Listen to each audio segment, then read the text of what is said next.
Temos perguntas aqui? Aqui todo mundo sabe tudo, temos. Pastor, com relação ao tratar de Deus com o sacerdote na dispensação do cativeiro, o senhor pode traçar comparativo, seja de semelhança ou diferença para a dispensação atual no que diz respeito ao levante dos profetas? Com relação ao sacerdócio? A maneira de Deus tratar com o sacerdote no tempo do cativeiro para hoje, tem diferença com relação ao levante? Sim, sim. O que acontece? Por exemplo, nós tivemos sacerdotes, temos sacerdotes levantados por Deus ao longo de toda a história do povo de Deus. Nós podemos imaginar que Adão foi um grande sacerdote. Claro, Adão, tá tudo debaixo do teu domínio, é tudo teu, tu pega onde quer, tu sabe, só aqui, Adão, aqui é diferente, aqui não, aqui, Adão, aqui você não pode fazer isso, foi bem específico, né? Você não pode comer disso aqui. Então quer dizer, não disse que não podia nem pegar, disse que não podia comer. Comer é uma concepção de você jogar algo para dentro de si. Mas eu não vou entrar nessa simbologia agora. Amém? Então, tocar. Será que Adão poderia tocar? A Bíblia não diz que ele não podia tocar. Diz que ele não podia comer, jogar para dentro de si. Comer pode representar a assimilação de algum conceito. Mas eu acho que nós vamos terminar a era da igreja sem mexer nesse negócio. Né, Juarez? Deixa isso quieto. Então, veja bem.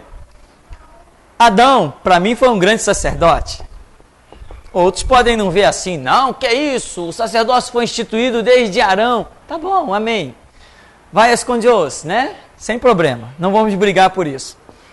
Mas nós vemos Deus realmente enfatizar muito a questão sacerdotal ali com Moisés, né? Em que ele diz que os descendentes de Arão seriam sacerdotes. Ora, mas Abraão é antes de Moisés? Abraão é bem antes de Moisés.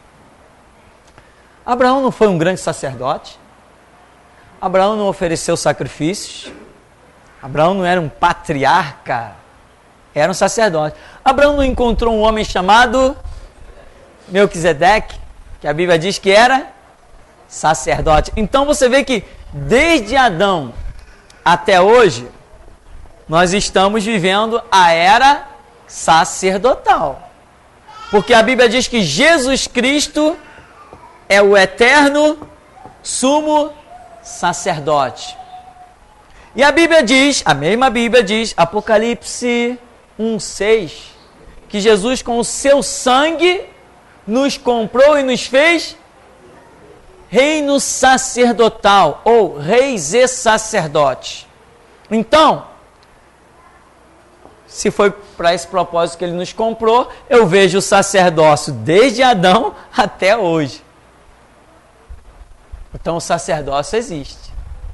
Agora, o difícil é Deus achar alguém para colocar como sacerdote. Isso é difícil.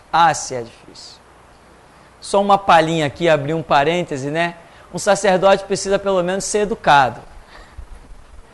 Tem gente que já caiu aí, irmão. Tem gente que não tem educação, não sabe tratar o próximo, não sabe ouvir, não sabe ignorar algumas coisas. Então aí já complica demais, mas sem falar outras coisas. Tem sacerdote que vai para trás do púlpito pensando em dinheiro. O que eu vou dizer hoje para arrancar oferta? Isso não é sacerdote. Isso não é sacerdote. Então, sacerdócio ele existe. Agora, nós vemos, por exemplo, o tempo do cativeiro. Quando Israel estava cativo, o sacerdócio estava ativo? Não. Não. As coisas de Deus são ativas quando o povo de Deus está em liberdade. Daniel foi o que foi lá em cativeiro, no cativeiro babilônico. Daniel foi aquele grande homem. Sadraque, Mesaque e Abednego foram aqueles grandes homens. Mas eles foram sacerdotes? Não. Eles ministraram alguma coisa para o povo de Deus? Não. Toda regra, toda lei para o povo de Deus que está cativo vinha do rei de Babilônia, depois vinha do rei da Pérsia, o Dario, e assim foi. Então, se nós somos livres, nós exercemos aquilo que Deus traçou para nós. O sacerdócio, andamos na regra da igreja e vamos, se preciso for, derramando sangue. Se somos livres, temos liberdade até para morrermos por Cristo. Se somos livres, temos até essa liberdade. Mas quando o cativeiro babilônico no tempo do profeta Jeremias estava para chegar, o que Deus falou? Vocês têm que vivos se entregarem ao rei da Babilônia. Eu estou levantando um cativeiro sobre vocês. O sacerdócio de vocês está temporariamente anulado. Nós vamos lutar, nós vamos guerrear, nós vamos dar a vida por Javé. Vai dar a vida, tempo perdido. Não estou olhando para a vida de vocês. O sangue que vocês vão derramar não vai servir de nada. A minha ordem é seguir em cativeiro. A dispensação ali era essa, do cativeiro, porque o povo está em rebeldia, o povo está em rebelião. Jeremias está pregando, ninguém está dando ouvidos. Jeremias, cheio da unção de Deus, que serve de exemplo até hoje, vai servir enquanto a igreja for pregada aí na terra. Jeremias vai ser lembrado, enquanto vier o milênio, Jeremias vai ser lembrado em todo o tempo. E os judeus que ouviram Jeremias pessoalmente, o que eles fizeram? Apedrejaram, queriam apedrejar, prenderam, bateram. Lembra do falso profeta que bateu em Jeremias, esbofeteou Jeremias? O rei judeu prendeu Jeremias. Nada, não quiseram dar ouvidos. Então Deus levanta um cativeiro. E quando nós estamos cativos, ou seja, o propósito de Deus foi cativeiro, então o sacerdócio fica anulado. Só podemos servir a Deus enquanto existir sobre nós o conceito de liberdade. Liberdade que eu falo não é liberdade se você estiver preso. Mesmo você preso atrás das grades, a sua liberdade não foi tirada, desde que ali exista um propósito de Deus. Sob Babilônia, o povo está em rebelião, como Jeremias diz. Vocês, o que adianta vir aqui nesse santuário, levantar as mãos, adorar? Deus não está ouvindo, as orações de vocês são abomináveis, Deus não está nem aí para vocês. Vocês, templo do Senhor é este, besteira, estão jogando conversa fora, palavras no vento. Então, o sacerdócio ali está bloqueado, eles não tinham como exercer o sacerdócio e ponto final, acabou-se a história aí. Agora, quando o povo de Deus é livre, desde o tempo de Adão, né? Adão pecou, mas deixou de ser sacerdote? Não, Adão não deixou de ser sacerdote. Porque mais adiante Adão volta a oferecer sacrifícios a Deus. A Bíblia diz num período em que Adão ainda vivo, em que o nome de Deus volta a ser invocado.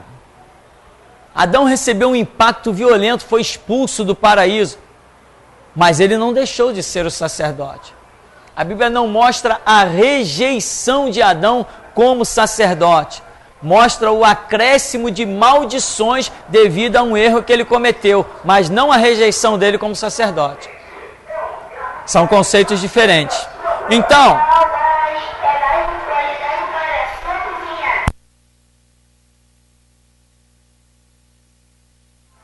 veja bem, Adão, Abraão, Melquisedeque, Moisés, no tempo vai ser levantado Arão, depois vem um monte de sacerdote, lembra de Zacarias? Malaquias, parece, tinha um tal de Malaquias chamado, que também era um sacerdote. Vem Jesus e somos nós hoje. Hoje nós somos reis e sacerdotes. Hoje nós somos um reino sacerdotal. Porém, como sempre no contexto de Israel, também no contexto da igreja, cada um de nós, como sacerdote, tem uma função diferente. E hoje eu queria lembrar, aproveitar essa oportunidade aqui, que me traz à memória, uma situação que eu tenho recebido constantes e-mails de pessoas desempregadas, dizendo, pedindo a minha opinião, porque recebe proposta de emprego, ou se deve procurar emprego.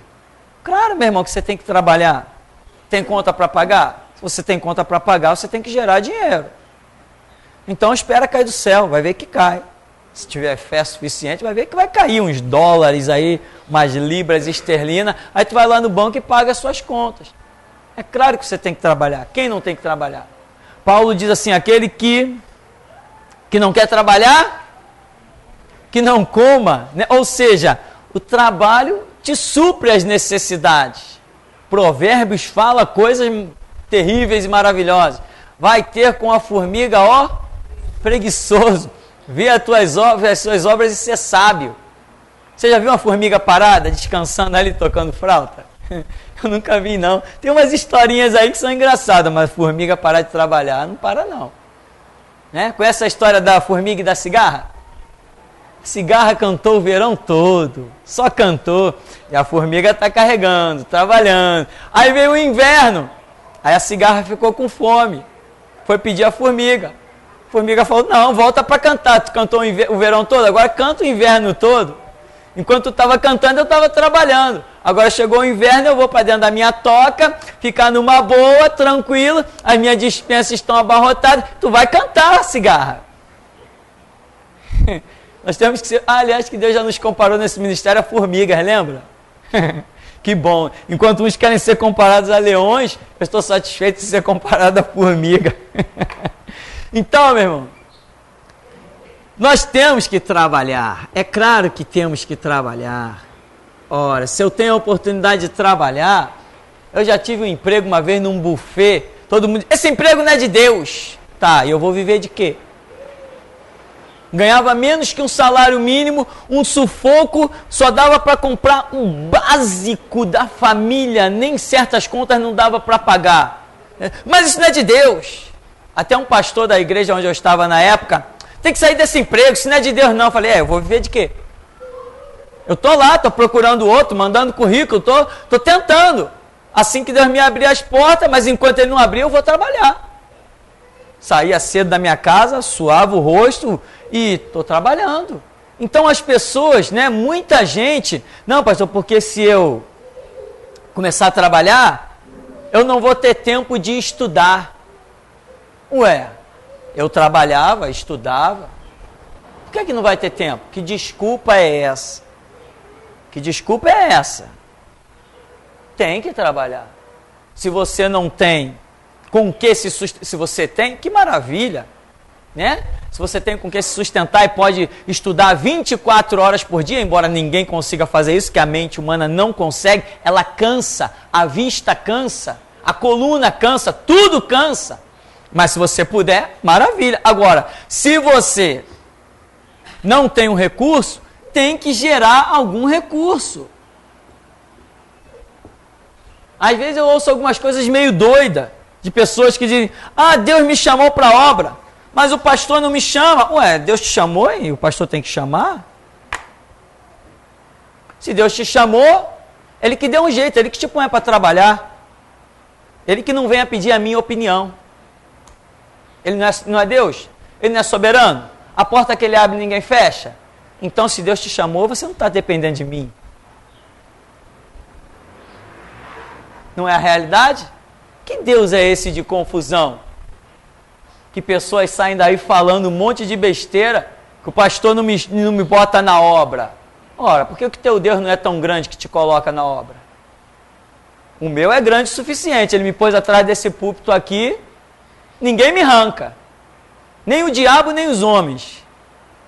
Agora, tem gente que tem um Deus tão miserável, que diz que Deus chamou para a obra e depende de mim. Isso é um Deus miserável, eu não sirvo esse Deus não. Meu Deus é grande. Quando Ele abre uma porta para mim, ninguém fecha. Guarda isso no cofre. As 7 chaves. Amém? Porque a porta que Deus abre, ninguém fecha. Só que tem gente querendo entrar por porta que Ele não abriu. Igreja não é cabide de emprego. Igreja não é cabide de emprego. Israel não tinha 12 tribos? Quantas foram separadas para o sacerdócio? Umazinha. Acabou a história. Essa umazinha não herdou nem terras, não tinha patrimônio. Todas as outras tinham terras e mais terras para produzir, enriquecer e trazer os dízimos para essa tribo aqui. São regras de Deus, são conceitos de Deus. Alguém poderia tirar essa tribo sacerdotal daqui? A tribo de Levi, os descendentes de Arão? Não tinha como, porque a porta que Deus abre, ninguém fecha. Então, meu irmão, veja bem, hoje nós somos uma nação sacerdotal, mas no púlpito só cabe um, e por enquanto só tem eu aqui atrás. Enquanto eu viver, ninguém mais vem para cá para trás, só eu. Entende isso? As funções da igreja são separadas por Deus. Se Deus quiser colocar 10 pessoas na mesma função, Ele vai falar comigo e essas pessoas vão entrar. E tem mais, Ele me respeita. Sabia que Deus me respeita? Sabia que se Ele quiser botar alguém, eu dizer assim, eu não boto essa pessoa não, que ela vai me dar trabalho. Sabe que não entra? Sabe que Deus me respeita? Tem gente que pensa que não. Jesus, o que Ele faz, eu sei o que Ele faz, Ele é soberano. Mas eu não sou fantoche, eu não sou marionete. Eu sirvo a Deus com livre-arbítrio. Eu não acho que Ele nem tem que me dar satisfação, mas às vezes Ele dá. Então, meu irmão, veja bem, nós somos todos sacerdotes. Todos nós trabalhamos para o reino de Deus, pregando, orando, contribuindo, dizimando. Tudo isso faz parte de um trabalho sacerdotal. Agora, se as pessoas acham que vão chegar no ministério, eu sou sacerdote, Deus falou comigo que meu lugar é na obra, é mesmo? E aí se recusa a trabalhar. Irmão, você está se iludindo. Você está se iludindo. Eu nunca vi Deus chamar nenhum vagabundo para a obra. Amém, meu irmão? Não se iluda. E aproveita para ouvir essas coisas aqui, porque você não ouve em outros lugares. Você tem, meu irmão, que buscar a direção de Deus, não é fugir do trabalho, né? Tem que calejar as mãos. Provérbios diz, quer ver? Tem um provérbio aqui. Provérbios 21, 25. Diz que o preguiçoso, ele morre desejando. Ele morre desejando. Eu queria tanto aquilo, eu queria aquilo outro. Ele está cheio de desejo, mas as obras da mão dele não correspondem ao desejo dele. Você quer internet? Custa dinheiro. Você quer computador? Custa dinheiro, irmão. Você quer CD? Custa dinheiro. O que você quer nessa vida? Tudo que você quiser custa dinheiro. Você quer um carro? Eu costumo dizer aqui que Jesus me deu um carro. Mas para Ele me dar o carro, primeiro Ele me deu 8 mil reais para eu poder comprar o carro. Ele podia chegar e falar com quem Ele quiser, vai lá e dar um carro para o meu servo? Podia, mas Ele não usou esse critério, Ele usou dinheiro. Não que Ele esteja dependente disso, a soberania dele, mas Ele mesmo deixou que regras surgissem e muitas dessas regras Ele mesmo usa. A sua conta, você liga lá, acendeu a luz, né? Que maravilha! Você pode ler a Bíblia até 10, 11 horas, 2 da madrugada, né? Mas no final do mês você não tem que pagar uma conta? Você chega lá, chuveiro elétrico, que bênção! Tá pagando? Não, se tu não está pagando, alguém tá. Então, meu irmão, todos nós somos, até hoje, sacerdotes. Mas cada um chamado a seu tempo para a sua determinada função, porque Deus reparte a cada um conforme a sua fé, capacidade, é assim que funciona. Então, esse papo aí, que tanta gente me manda e-mail, né? Tem uns que eu não dou resposta não dou a resposta, meu irmão. Diante de uma sociedade complexa como essa, em que tudo gira em torno do dinheiro, o camarada vem com um papo de que, não, pastor, eu recebi uma proposta de emprego aí para ganhar R$900, mas estou pensando muito seriamente nisso, senão não vou ter tempo de ficar estudando no site. Tá, você estuda no site 24 horas por dia? Quem consegue isso? Eu não entendo que uma pessoa consiga ficar diante de um computador 24 horas por dia. Você ouve mensagem o dia todo? Quem aqui consegue ouvir 4 mensagens durante o dia? Eu não consigo. Se alguém consegue, poxa, parabéns. Quem aqui consegue ler um livro inteiro num dia todo? Não cansa, não dá nem uma paradinha? Só se for um livrinho de 10 páginas, aí eu leio 10, irmão, aí é moleza. Então, nós temos, irmão, que seguir o curso da vida. Aí Paulo diz assim, aquele que não quer trabalhar, então que não coma. Você pode viver sem comer? É o que Paulo está dizendo, se você não pode viver sem comer, você não tem que viver sem trabalhar. E eu volto a repetir, se você tem um recurso, meu irmão, que maravilha, se você pode dedicar o seu tempo ali, à escritura, ou sei lá o que mais. Agora, se surgir a oportunidade de você trabalhar, trabalhe, né? Outra coisa, não adianta as pessoas querer se oferecer ao ministério. Se oferece a Deus, irmão. Se oferece a Deus. Hoje, o irmão Alex está lá em cima dando aula. O irmão Francisco, aos finais, tem uma vez por mês que ele tem plantão e não pode vir. E eu passei, desde que começou essa aula dos adolescentes lá em cima, eu estou pensando, quem vai ficar no dia que o Francisco faltar? E a minha cabeça gira em cada irmão. E eu não acho. Ontem eu pensei no irmão Alex. Fiquei na minha, eu cheguei perto da minha esposa, você não pensa em ninguém? Ela falou assim, não, mas ela tinha pensado, no irmão Alex não quis falar. Aí eu fui resultado. Tive que desprender uma ação, fui lá na Baixada, quando venho voltando pela Rua Sara, quem está lavando o carro lá? Irmão Alex, eu falei, encostei, amanhã, assume as crianças? Assumo. Dizem que ele foi dormir hoje às 2 horas da manhã, desesperado, é normal. Mas assume, entende? Aí a minha esposa, depois que eu falei com ele, a minha esposa falou, eu tinha pensado nele, mas eu não quis falar. Falei, eu também tinha pensado nele. Então, são coisas que acontecem, Deus vai movendo situações. Mas ele nunca chegou e disse assim, pastor, no dia que o Francisco faltar aí, conta comigo para dar aula aí. E agora eu estou sabendo até que ele dá aula no trabalho dele. Quer dizer, eu falei, puxa, escolhi a pessoa certa. Eu escolhi. Por que Deus bloqueou a minha mente e não deixou eu pensar em mais ninguém a não ser nele? Nunca fez nada aqui dentro. Nunca assim, em termos, né, vamos dizer, a nível de frente de igreja, nunca fez nada. Por que a minha mente fixou nele e só pensava nele? São os propósitos de Deus. Amém, meu irmão? E não está dando aula lá ganhando dinheiro. O que ele está ganhando não é dinheiro. Agora, muita gente quer trabalhar na igreja pensando em ganhar dinheiro. Eu sei que todo mundo precisa de dinheiro. Mas há casos e casos. Amém, meu irmão? Então, todos nós, desde Adão até hoje, somos sacerdotes. Agora, o exercício desse sacerdote é dentro dos moveres da dispensação de Deus. Nós temos ainda alguma pergunta? Tem? Uma pergunta da Renata, ela diz assim, pastor, então quer dizer que há pastores, profetas, missionários, entre aspas, que já ouviram a voz da restauração, mas não querem se render a ela? A exemplo do que aconteceu com os escribas e fariseus que sabiam que Jesus era o Messias, é possível que eles ainda venham a adentrar na restauração, ainda que tardiamente? É possível essa conversão? Não, não é possível essa conversão. Ela é impossível.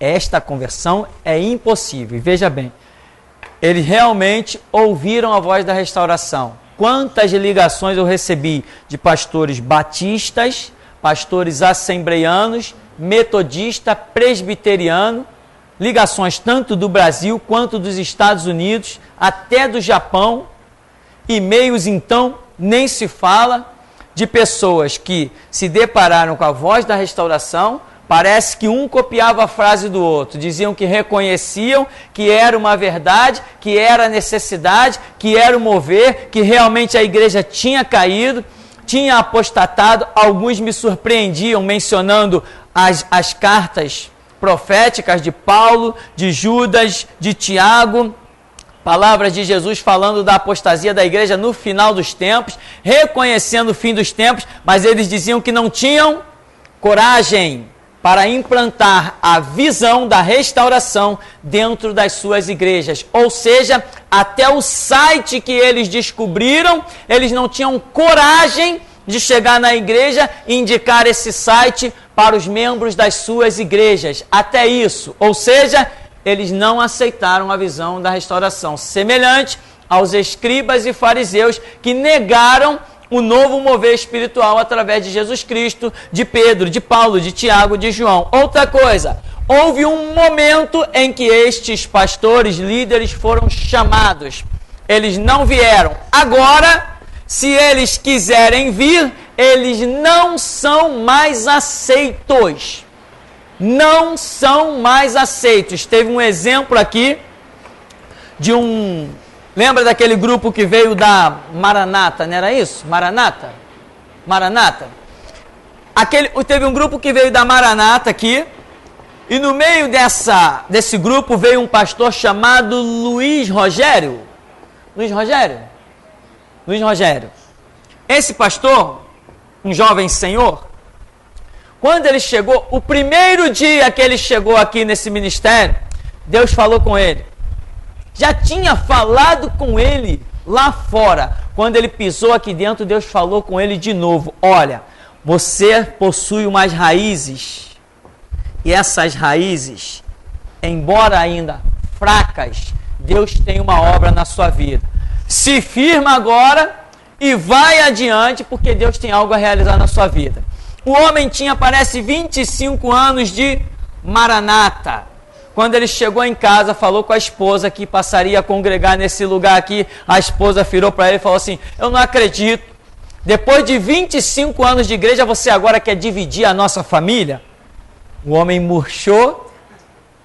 A filha tocava piano na igreja, a mulher tinha um cargo, uma função, sei lá o quê, e ele sumiu. Sumiu durante 3 meses, mais ou menos, ou uns 2, 3 meses, sumiu. Aí voltou. Quando ele voltou para esse lugar, Deus falou assim: já era, o tempo dele já acabou. Fez isso para mim apoiar, para mim ensinar, para mim não sei o quê, e eu me fechei e acabou a história, porque o tempo dele acabou. Jesus Cristo não é palhaço. Segue-me. Senhor, me deixa sepultar o meu pai. Não, que isso? Deixa os mortos sepultar os seus mortos. Tu vem, segue-me. Eu te seguirei para onde tu fores. As raposas têm covis, as aves do céu têm seu ninho. O filho do homem não tem onde reclinar a cabeça. Então vem assim mesmo. Vem com as dificuldades, vem com tudo. Vem com tudo. Você acha, meu irmão, que Jesus está esperando essa turma aí? Agora, quando eles caírem na real, quando eles verem que a graça foi-se totalmente da vida deles, que eles tentassem alimentar na restauração, eles vão ouvir mensagem, vai ser como 2 símbolos retinindo sem sonido certo. Eu mesmo, quantas vezes eu já tive vontade de desligar todas as nossas transmissões para que certas pessoas não ouvissem, mas o Espírito de Deus mostrou que não precisa. Eles ouvem, mas não compreendem mais, porque a graça já foi retirada da vida deles. A graça para compreender. Então tem pastores, sim, que viram a verdade, como telefonaram para mim e tudo mais. Eu recebi até carta, via correio, carta mesmo, de gente escrevendo coisa para mim, reconhecia e tudo mais, e entendia, mas não tinha coragem de implantar na sua igreja. Muitos quiseram pegar a mensagem desse ministério para repetir as coisas que eu falo e se exibir diante da sua congregação como um grande homem de Deus, mercenários e falsos. Mas nunca me convidaram para pregar lá. Eles não queriam implantar a visão? Eles não queriam que a palavra fosse lá para exaltar eles? Por que não me convidaram? Então esta é a realidade. O tempo, conforme a pergunta ali, o tempo passa. Se você foi chamado hoje, a Escritura diz, se ouvirdes hoje a voz do Espírito, não endureçais os vossos corações. Tem mais perguntas? Não? Temos aqui perguntas? Ainda? Ninguém mais? Podemos encerrar? Onde vai ser o almoço hoje? Ninguém se habilita? Ninguém levanta a mão? Então nós vamos estar encerrando em nome de Jesus, concluindo nesta manhã.